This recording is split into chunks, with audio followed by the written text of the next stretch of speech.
The United Center in Chicago, my second home. I've been to hockey games at this stadium more than 70 times since I was a kid, and every time I go, I laugh. Haha, when I see the 1938 Stanley Cup banner. When Mush March, Paul Thompson, and the Blackhawks beat out 7 other teams, great job guys, for the Stanley Cup. Despite having a losing record, this was the worst team to win the Stanley Cup ever, finishing the regular season 14-25-9. They weren't the only bad team that managed to do this. The 1949 Maple Leafs, led by Harry Watson, earned a title despite a losing record as well, while the 1945 Maple Leafs were only 2 games over 500 in their championship season.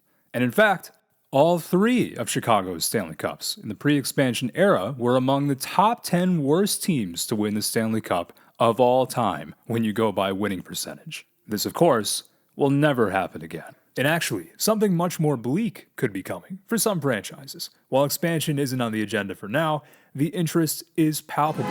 From Quebec City, with its 18,000-seat center Videotron hoping to host the return of the Nordiques, to Houston, the 6th largest television market, and Atlanta at number 7, having already hosted 2 NHL teams. Even smaller markets like Salt Lake City are on serious watch lists. And it doesn't stop in North America either.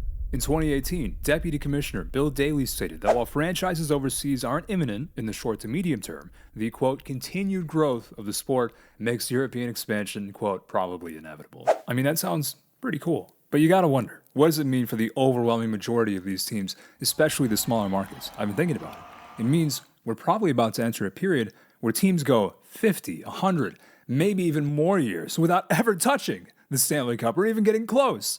And it also means we might be entering a period where the talent pool is watered down, but that remains to be seen. It'll depend on 2 things: population growth and interest in the sport.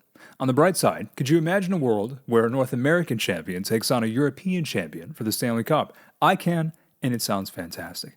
My only hope is this, though.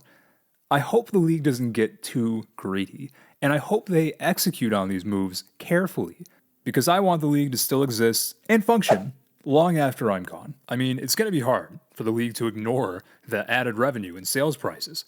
Ottawa just sold for $950 million when they were valued at what, $800 million the year before? And meanwhile, you got new teams like Vegas already with a valuation of $1.13 billion, Seattle $1.23 billion, seeing remarkable year-over-year growth. But can you keep pulling it off forever? Where do you see the game in 100 years? Let me know. For Go Zone Hockey, this is Charlie. If you haven't already, please do like, comment, and subscribe, and join me for the next one.